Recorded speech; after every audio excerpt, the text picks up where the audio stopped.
aja di rumah yang biasa Ayu lihat, wujud-wujud.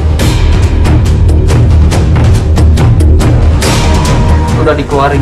Sudah dikeluarin. Apa bentuknya? Lau anzalna hadzal qur'ana ala jabalin la ra'aitahu khashi'a. Wa nunazzilu minal qur'ani ma huwa shifaa'un wa rahmatun lil mu'minin.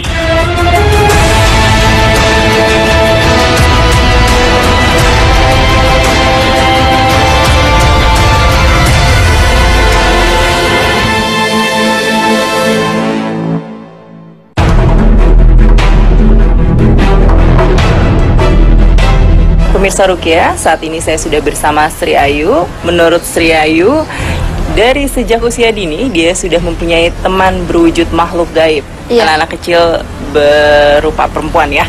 Tolong diceritakan apa aja sih yang dia lakukan masa kanak-kanak itu? Waktu saya umur 4 tahun itu saya udah mempunyai teman yang gaib, yang berupa sosok perempuan yang suka ganggu saya. Awalnya sih baik, nemenin saya main, tapi lama-kelamaan efeknya jadi buruk ke saya.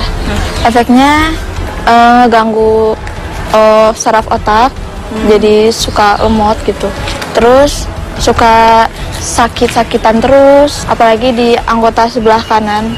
Ustadz Ajimam, ini kan sedikit banyaknya kita sudah mendengar ya pengakuan dari Sri Ayu ini. Nah, kalau menurut Ustadz Ajimam sebenarnya kasus apa yang menimpa adik Sri Ayu ini? Yang pertama, kemungkinan besar ini sinyal gangguannya adalah dari jalur nasab. Yang kedua, tipe nasabnya ini nasab yang mencintai. Kita gerak ke dalam. Oke. A'udzu billahi minasy syaithanir rajim. Bismillah. Baru saja membaca ta'awudz, tiba-tiba Haryani, ibunda dari Sri Ayu, sudah dikuasai kekuatan jin, disusul oleh Sri Ayu. Ar-Rahmanir-Rahim, Maliki Yaumiddin, Iyyaka na'budu wa iyyaka nasta'in, Ihdinas siratal mustaqim,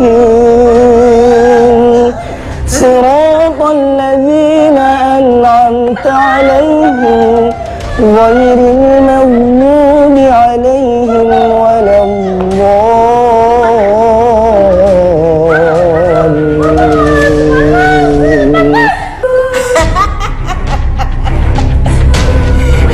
Pemirsa, jenis jin di kamar yang suka ketawa ketiwi seperti ini itu biasanya membisikkan sesuatu yang membuat manusia mudah emosi, mudah marah, sehingga ketika marahnya meluap-luap jantungnya error. Biasanya mereka bercokol di jantung. Ya, wallahu a'lam. Keluar ya. yang di kamar ya. Bismillahirrahmanirrahim. Ibu 5 anak ini tetap berceloteh, tapi Ustadz tidak mengacuhkannya. Wa yukhzihim wa yansurkum 'alaihim wa yashfi sudura qaumin mu'minin wa yashfi sudura qaumin mu'minin. Melihat mereka semakin terpedaya oleh aura magis, Ustadz mendoakan mereka secara bersamaan. Alhamdulillahilladzi anzala ala 'abdihi al-kitaba wa lam yaj'al lahu 'iwaja qayyiman liyunzira ba'san shadidan min ladunhu wa yubashshira al-mu'minina alladhina ya'maluna as-salihati anna lahum ajran hasana. Keluar. Ya, Ustadz Ajimam bisa dijelaskan kenapa nih selama lagi bereaksi dia terus menutup kedua telinganya? Pertama, dia memang menghalang-halangi kebenaran untuk dia dengarkan. Jadi dia memang punya tabiat buruk, yaitu menolak kebenaran. Itu yang pertama. Yang kedua, telinga juga adalah salah satu tempat bersemayamnya bangsa jin ketika kita tidur. Ya, kita malas dengar adzan, kita malas dengar ngaji, dengar ceramah dengan kata-kata yang baik, karena mungkin mereka bertengger di telinga kita. Maka ada ketika wudhu disunahkan oleh Rasulullah untuk membersihkan telinga dengan sempurna. Selebihnya ya ini adalah gangguan tipe-tipe jin yang sudah merasa nyaman. Saking nggak mau dipisahkannya, dia bersikukuh untuk ada di dalam tubuh manusia, bertahan. Mau kita ngapain aja dia bertahan. Setelah emosinya kian mereda, Ustadz segera menasehatinya. Ibu ikhlas nggak anaknya diganggu sama jin? Enggak. Suka nggak? Enggak. Mau nggak maafin dia? Mau. Mau ya. Ibu maafin. Iis, kalau kamu udah dimaafin, kamu bersyukur. Ya, keluar dengan cara yang baik. Insya Allah Allah kirimkan kepada kamu pengganti-pengganti dari Ayu ya, yang lebih baik. Oke Mbak Indah, tolong digosok di pangkal hidungnya sampai atas, pelan-pelan ke atas. Di sela-sela terapi, Ustadz meminta saya mengelus-elus kening Sri Ayu dengan lembut.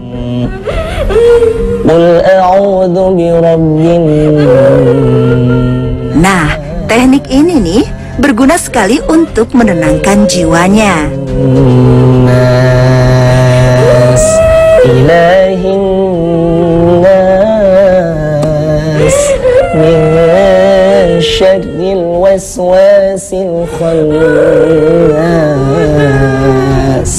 الذي يوسوس في صدور الناس. Kala Sri Ayu mulai tenang, Fitri Nuraini ikut bereaksi.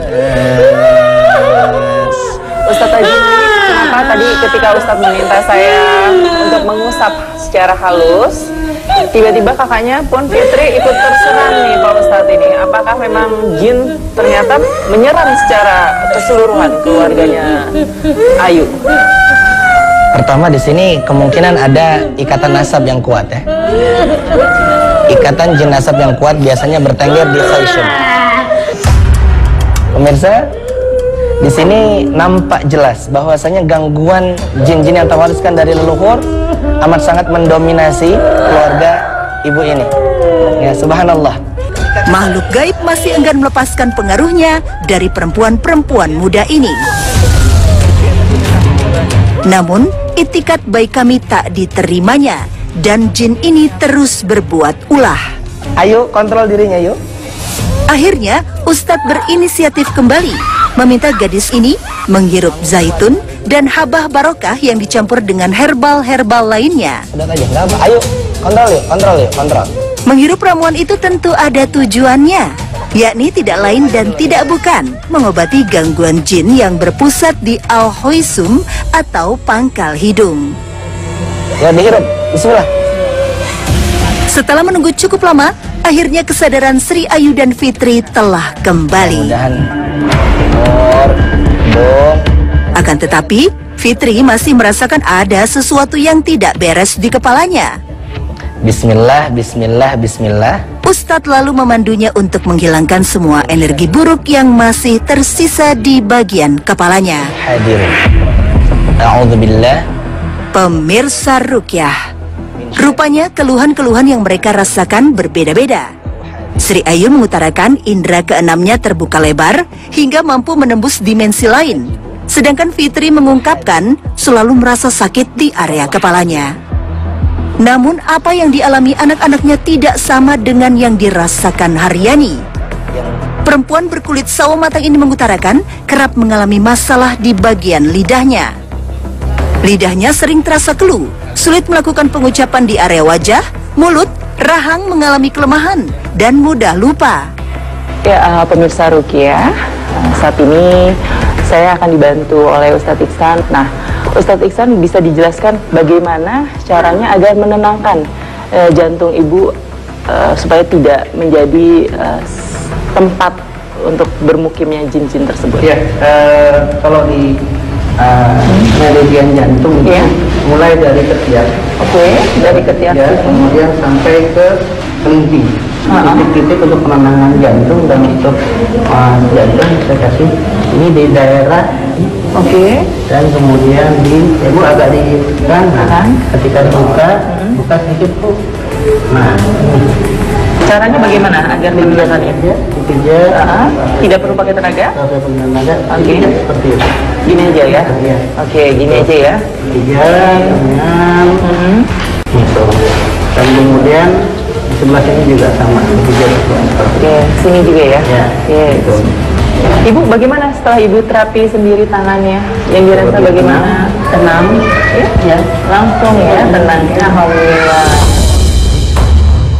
Karena itulah Ustadz mengambil keputusan untuk meruqyah rumahnya yang terletak di Kecamatan Cicendo, Bandung, Jawa Barat. Ya yuk, bisa tunjukkan ruangan mana aja di rumah yang biasa Ayu lihat. Keanehan demi keanehan sering terjadi di rumahnya, terutama di kamar tidur Sri Ayu. Fitri mengungkapkan, jika semua kegundahan yang dialami Sri Ayu sehari-hari seakan hilang tak berbekas setelah memeluk erat guling yang tersimpan rapih di kasurnya. Langkah selanjutnya ialah Ustadz membuat air ruqyah dicampur dengan bubuk bidara untuk disiram ke area sekitar rumah.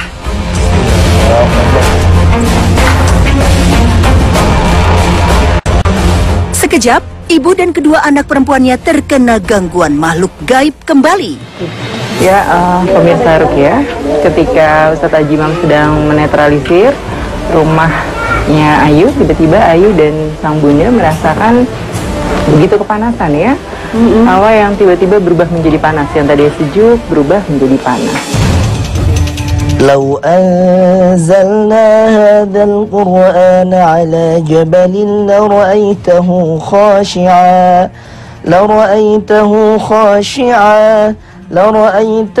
خاشعا متصدعا من خشية الله. Tak lama kemudian, keluarga Haryani sudah merasakan ketenangan. Tak ada lagi gangguan aneh yang mereka rasakan seperti sebelumnya lagi. Alhamdulillah. Sudah kita saksikan tadi, pemirsa Ruqyah sekalian, bagaimana tipu daya bangsa jin mengelabui manusia. Allah menegaskan di dalam Al-Quran, di dalam surat Al-Jin ayat 6, wa annahu kana rijalum minal insi ya'uduna birijalim minal jinni fazaduhum rahaqa. Yang makna singkatnya, Syekh As-Sa'di di dalam kitabnya Taisir Karimur Rahman, bahwasanya fa'il di sini bisa mengacu ke dalam dua kalimat. Bisa jadi fa'ilnya itu rijalum minal insi, bisa jadi rijalum minal jinni. Maka di situ Allah tegaskan fazaduhum rahaqa. Kerugian bagi siapa? Bagi bangsa jinnya juga manusia. Karena apa? Karena melahirkan kesyirikan dan memohon pelindungan kepada selain Allah. Na'udzubillah. Lalu yang kedua, perbaikilah wudunya sesuai yang diajarkan Rasulullah SAW. Mengapa? Karena di balik sunnah, di balik sesuatu yang diwajibkan, itu semuanya mengandung keberkahan-keberkahan yang mungkin kita tidak tahu sebesar apa keberkahan itu. Maka perbaiki wudunya supaya apa? Supaya salatnya bisa lebih khusyuk. Karena Allah berfirman juga di dalam surah Al-Mu'minun ayat 2, qad aflahal mu'minun alladzina hum fi salatihim khashi'un. Ya, di dalam surat Al-Mu'minun ayat 1 hingga kedua. Orang-orang beriman amat sangat bahagia. Mereka menjadi orang-orang pemenang. Mengapa? Karena mereka khusyuk di dalam salatnya. Pemirsa Ruqyah, saatnya kita mendalami kasus gangguan jin yang menimpa Rizky Wahyudi sejak setahun yang lalu. Ya, Mas Rizky, bisa disampaikan kepada Ustadz Ajimam sebetulnya apa yang terjadi sama Mas Rizky setahun belakangan ini? Tahun kemarin saya mulai merasa gelisah, Mbak. Kalau ke masjid gitu, keperasaan takut gitu. Ada yang nggak enak di dada. Terus kalau dengar ceramah di YouTube kayak mau berontak gitu. Terus saya coba ruqyah beberapa kali, tapi kayaknya dia tuh ngebandel gitu, nggak bisa, susah keluarnya. Iya, Ustadz Ajimam, apakah memang ada makhluk-makhluk yang khusus mengganggu kehusukan orang untuk beribadah? Memang hampir seluruh tentara iblis itu kerjaannya mengganggu manusia dan tidak tidak membuat tidak nyaman manusia untuk beribadah. Ini apalagi jin-jin kufar al-buwah ya, yang kafirnya tingkatnya tingkat tinggi. Itu amat sangat dominan mengganggu di kolbu manusia, menimbulkan was-was, juga biasanya lebih dominan suka ke kamar mandi. Langsung kita ruqyah insyaallah.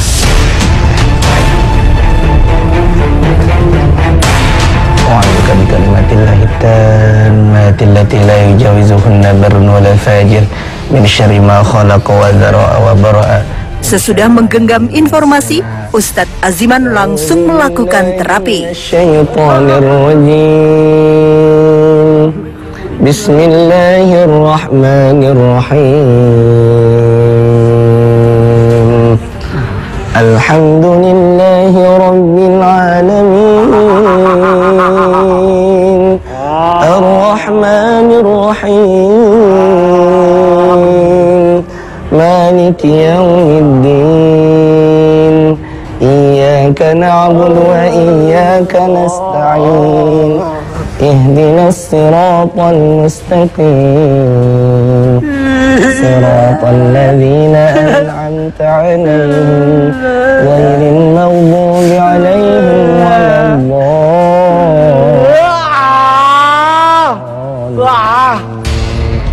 Bersyukur setelah berjuang menolak semua pengaruh buruk yang disebabkan oleh makhluk gaib, ingatan lelaki kelahiran tahun 1986 ini pulih. Pemirsa, tadi kita saksikan ya, Kang Rizky ini reaksinya aneh-aneh ya. Sungguh itu semua adalah tipu daya syaitan ya. Dan Allah sudah menegaskan di Al-Quran, inna kaida syaitan kana dha'ifa, yang maknanya sungguh tipu daya syaitan amat sangat lemah. Maka jangan dihiraukan, coba kita fokus, mohon kesembuhan juga hidayah untuk kita semua.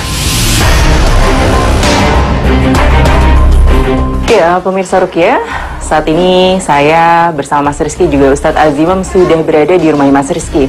Nah, saatnya kita menyusuri setiap ruangan-ruangan yang diyakini sudah terikat oleh kekuatan makhluk gaib. Gimana aja Mas Rizky bisa ditunjukkan? Anak ketiga dari 3 bersaudara ini mengaku sering bermimpi buruk dan sering terbalut perasaan negatif. Hal ini membuat Ustadz Aziman memutuskan untuk mendoakan Rizky di tempat tinggalnya yang berada di Jalan Terusan Cikampek Raya, Antapani, Bandung. Alhamdulillah, apa yang dirasakan selama Kang Rizky tinggal di sini? Oh, ini kamar saya, kalau saya tidur suka ada kayak urup gitu bahasa Sundanya, apa? Ya, ketindihan. suka ketindihan. Tapi di sini Mas pernah ditanam sesuatu atau Mas pernah menyimpan pemberian dari orang-orang yang dianggap Mas pintar? Kalau ditanam sih enggak sih ya. Kalau untuk dirajah, ditempel dinding pernah gitu. Kini, sampailah kita pada tahapan membuat air ruqyah. Bismillahirrahmanirrahim. Idza zulzilatil ardu zilzalaha. Di dalam dunia ruqyah, air juga berperan penting untuk membantu proses penyembuhan, baik diminum, dimandikan, disiramkan, supaya bisa menghancurkan buhul-buhul sihir yang ada di sekitar rumah. Tuhaddithu akhbaraha bi anna rabbaka awhalaha. يومئذ يصدر الناس أشتاتا ليروا أعمالهم فمن يعمل مثقال ذرة خيرا يره ومن يعمل مثقال ذرة شرا يره. Setelah air tersebut diruqyah, sekarang Ustadz menyiramkan air tersebut ke titik-titik di sekitar tempat tinggal keluarga Rizky. Diawali di area depan rumahnya. Konon di titik ini pernah ditanam sesuatu untuk tujuan tertentu. Terus di mana lagi? Ada yang naburin gitu orang di situ, nggak tahu apa gitu. Tuh kakak saya di balik jendela kan nggak kelihatan. Berarti menyaksikan ya, kalau ada orang yang lagi menaburkan. Di balik jendela. Ya. Ya. Berikutnya, giliran dalam rumahnya yang Ustadz siramkan air ruqyah. Ini yang saya mimpi, di sini ada sesuatu. Dalam mimpi ada menurut saya. Mimpi apa di dalam mimpi itu? Waktu kecil sih, tapi masih ingat sampai sekarang gitu. Apa itu? Kayak gerabah dari emas gitu, tapi dalam mimpi aja. Dia ada. Coba tapi beton susah. Oh gitu, nggak apa, dibuka aja. Subhanallah. Oh ini pernah dibongkar. Dibongkar, cuman bawahnya kayak. Oh gitu, baik. Subhanallah. Ya kita harus nonton. Ya kita tidak meyakini mimpi itu, tapi ini adalah tidak dilarang juga kita waspada terhadap hal buruk. Bismillahirrahmanirrahim. Ya, berarti memang ada jin yang bisa ya menunjukkan sesuatu di titik-titik tertentu ya Pak Ustadz ya? Biasanya jin asab itu, jin yang terwariskan dari leluhur, atau jin yang pernah katakanlah ada ikatan dengan keluarga beliau. Ya Allah alam, memang ada yang seperti itu.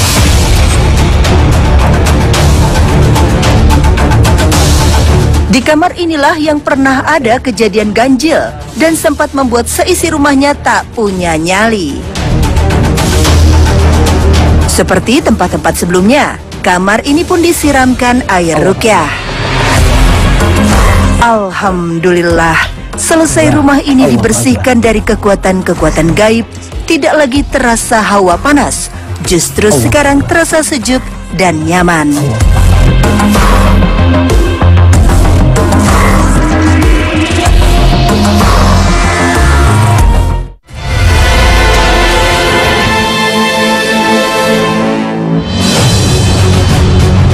Ya, Mas Rizky, semua tahapan terapi ruqyah sudah tuntas nih.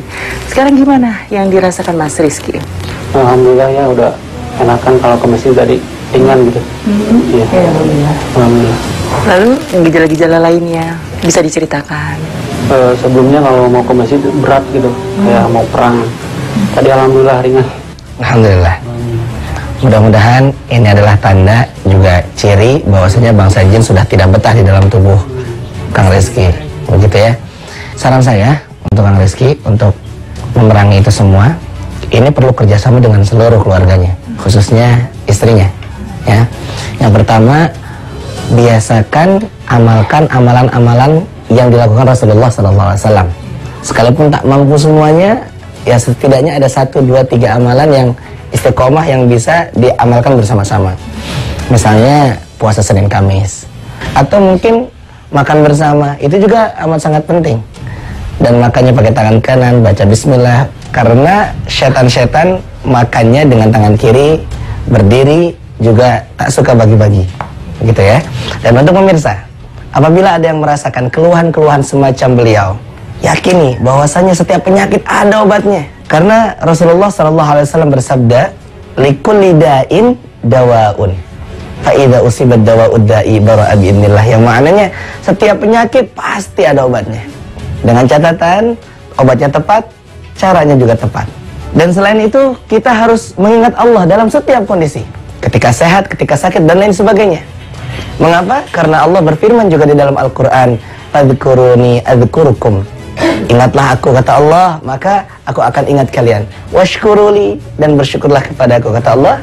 Wala takfurun, dan janganlah berbuat kekufuran. Arsyadani Allah wa iyyakum. Astaghfirukum. Assalamualaikum warahmatullahi wabarakatuh.